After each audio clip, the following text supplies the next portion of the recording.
What's up, YouTube? PerfektioN here. I am rebuilding my trap now. At this point, I pretty much am starting from no troops. I've trained one set so far. I popped a MZ, finally dropped a pack. It was this new alliance mark, so you can mark a target whenever you're going to rally it. It gives you a little boost. Um, anyway, the pack was 20. I think it was like a $20 pack, and it had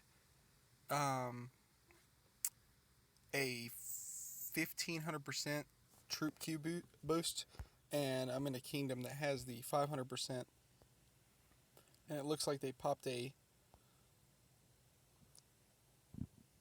it looks like there's a kingdom boost. So anyway, I'm going to go ahead and retrain my troops. Now my goal here is to get right about where I was before. So, and don't hate on me too hard because I am going to waste some speed ups here. But this account is purely intended to be a trap, so yeah, I'm probably just going to burn through these 500. Oh no, I got a lot of the 300 ones.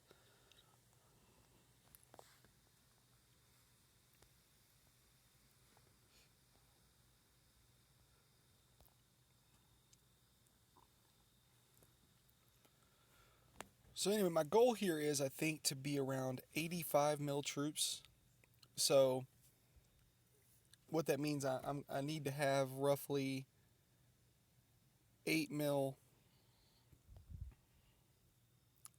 T4 troops, which I'm going to be at just shy of 10 mil because I'm not going to short the way I train these, because it's just time is probably the biggest reason. I'd say laziness has about a slight effect on it.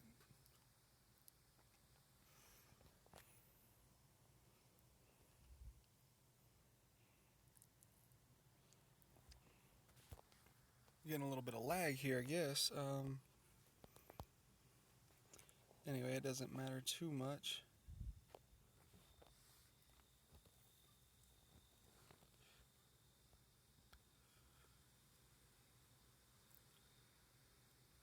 So, for anybody that has questions about this little plus 10% boost, most people from newer kingdoms are gonna have questions. People that are in older kingdoms know that once your kingdom, I believe it's once your kingdom goes ancient, you get pretty much all your speed ups. It's a permanent boost. You get 10% boost on all your speed ups. So pretty much, to keep it simple, 100-day speed up will give you 110-day worth of speeds. So essentially, I'm wasting 6 days of speeds by clicking the 60-day here.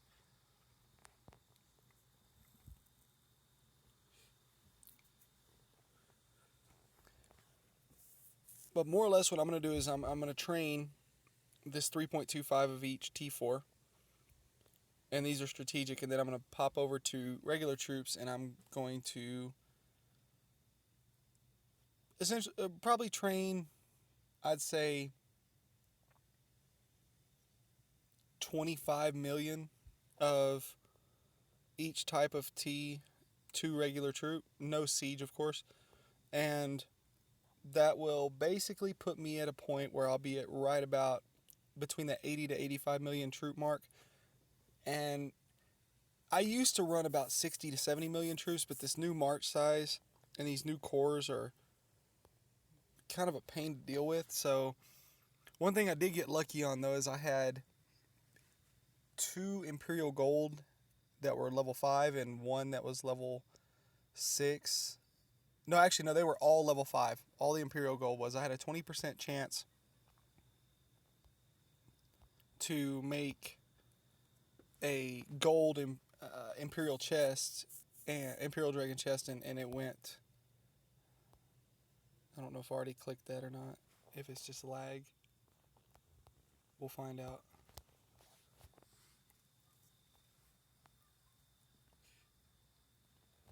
All right.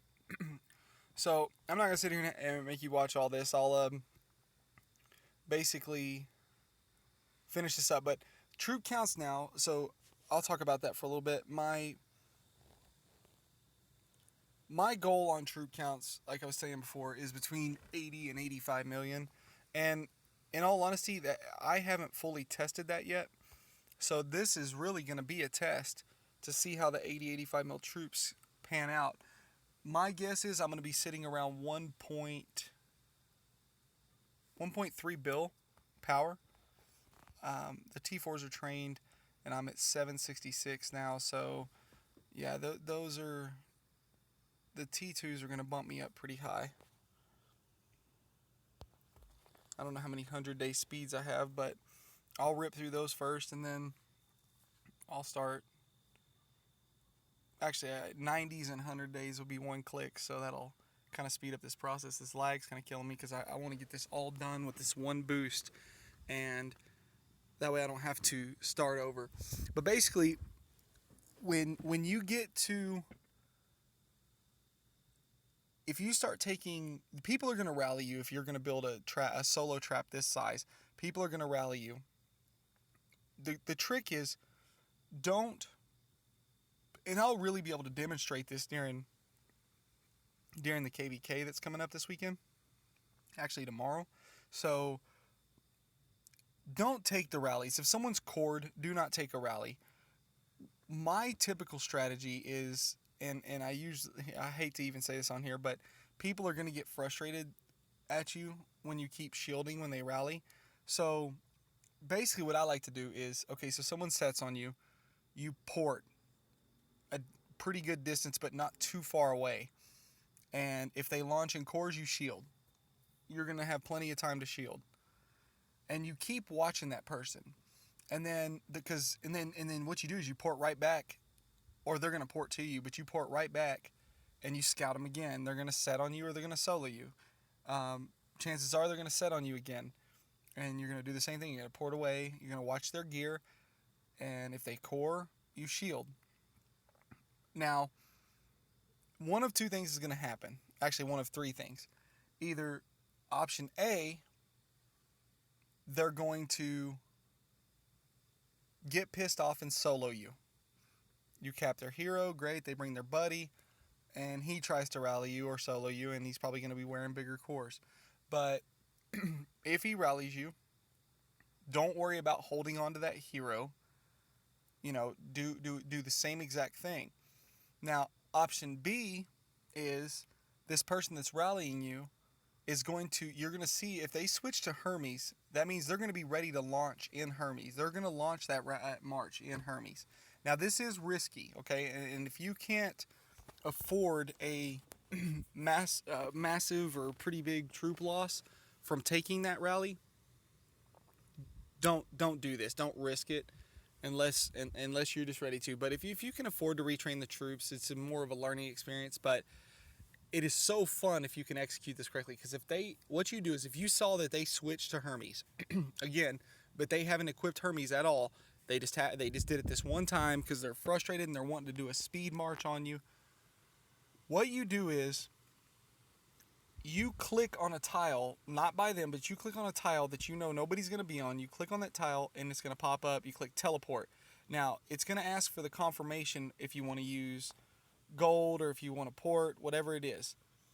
Now, when that confirmation comes up, you sit there on that screen. When you see your screen flash red, and I don't care if it's a scout, a real rally, a single solo troop march, because you don't want to risk this any other way, you click that port button immediately, and you will catch their hero and get all those points from that rally on you, because you're going to eat that entire rally if they march it in Hermes. Now, again, that's risky. And then option C would be they just say, screw this, and they just leave you alone. They ignore you. You scout them all day long, they just ignore you. So, now, if option A, where they solo you, happens, they're going to rally you again. But they're going to do it with another person's obviously going to lead the rally, but they're going to do it again. And my phone just timed out. My apologies here. I'm going to pause this recording temporarily.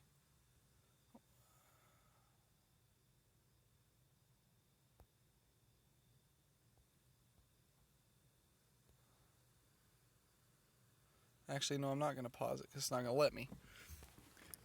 But they're either going to, and in all honesty, I don't even necessarily need the game for this part. But if they rally you again, you're going to do the same exact thing. You're going to port away, and either A, that person's going to get frustrated and try to solo you, or B, they're going to, they will try to launch in course. And if they do launch in course, you do not let that rally hit you. You shield, you drop, drop that hero.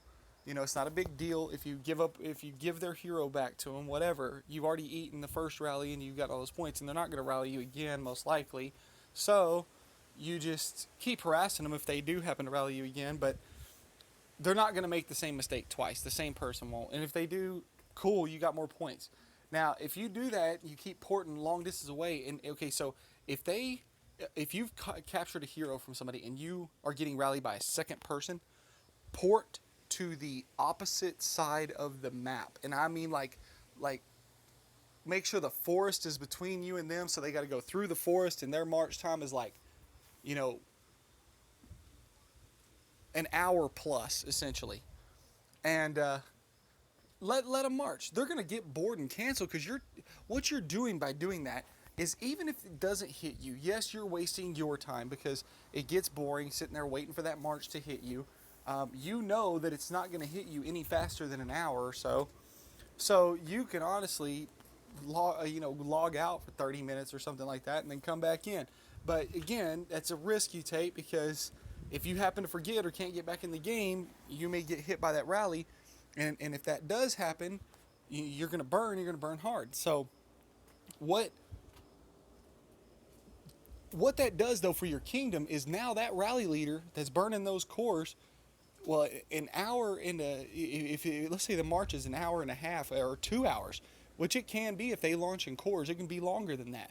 So if that happens, those cores are going to burn out before that rally hits you, because Ares, I think the max right now you can get on Ares is an hour and 25 minutes, I believe, or maybe an hour and 30 minutes. So if they got an hour and 45 minute to a 2 hour march, that Ares set's going to burn out. So essentially, you just wasted that entire Ares set that they have, and they haven't been able to hit anyone else in your kingdom the whole time it's marching. And most likely, 30 minutes is going to go by, and that first person you capped has got a hemlock popped already, so you're going to get the credit for executing that hero unless other people come and rally you, which that does happen a lot. You'll see coordination between alliances where, okay, they got a march coming at you. You can't port, so someone else will come port right next to you from another alliance and set on you. And that's the case, just throw a shield up. You gave a deal, but you're wasting their time, so they're not hitting your other players in your kingdom. They're not hitting anything. They're essentially just wasting time, not scoring any points at all, and all for you to shield in the end, and they don't get any points off of you either. Yes, you didn't get any more points off of them, but your major players, the big players in your kingdom, the rally leaders, the wonder holders, they're going to be scoring all kinds of points while you're wasting these other people's time. So, and it's fun and funny, you're going to get hate mail. Oh, you coward, take the hit, and this, that, and the other thing, whatever. You're wasting their time. You're doing what you need to do as a trap to win the KVK. You're doing your part. But anyway, so yeah, again, I'm sorry my game timed out here, but I'm not going to enter my pin on the stream. So, but I'm going to go ahead and end this one. I'm going to have another video coming, of course, when I'll probably go ahead and upload this one tonight. And then my videos will start becoming a lot more frequent. Again, I've got two things going on right now. Three things actually. I've got my camera. I got a new camera. I recorded a video in front of the camera, but the problem is you can hear the autofocus noise of the camera and using the internal mic. So I do have another mic on the way, and will be recording my videos in front of that, where I'm standing in front of the camera talking. I'm gonna have a lot of gameplay videos coming, but that will be when I get that microphone comes in. So that's one.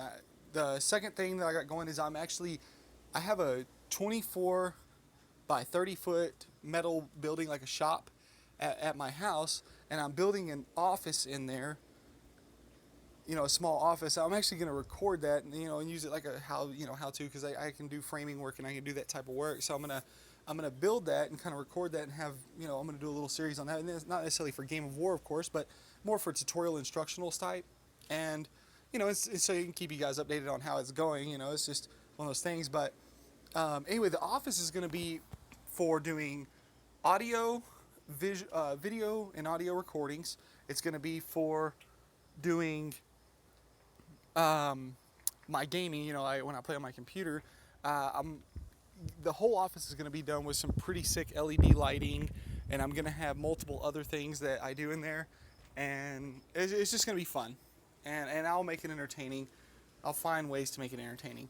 And then the third thing is I did set up a Patreon site, and I did it purely because some subscribers were asking, how they could contribute or help, and that was the only thing I could think of at the time. So I set that up, and is there. I'll put a link in the description, but it's a patron system, and it's more or less, if you want to, there's no obligations, no requirements. There are some perks. If you do sign up on it, you get some access to behind the scenes video that I do for testing and all the details, why I do certain things, my exact build. There's just different levels of things. I'm going to be doing drawings, random drawings, and I covered this in the prior video, but I'm going to have a tablet in one of the drawings, and I've got some things that I'm going to be giving away, not just in-game gold and stuff like that, but other things, things that, the tablet is specifically designed for mobile gaming, so you get performance increases out of that. But anyway, again, I'll put that in the description. If you have any questions, throw them in the comments, like and subscribe, share it with your buddies, and again, check out, if you're in the Jackrabbit Trap Room, check out Marquez's channel, and I'm pretty sure most of you are already aware of who he is, and giving him a shout out. And the Jackrabbit line chat room, there's a lot of good information there. There's a lot of good information in the game chat room, and I'll put the name of that in there, and you can talk to Marquez about getting a invite into the Jackrabbit line chat. A lot of good information and players on there that play traps. So that's about it. So I'm going to go ahead and end this video, and again, like and subscribe, and I will talk to y'all later.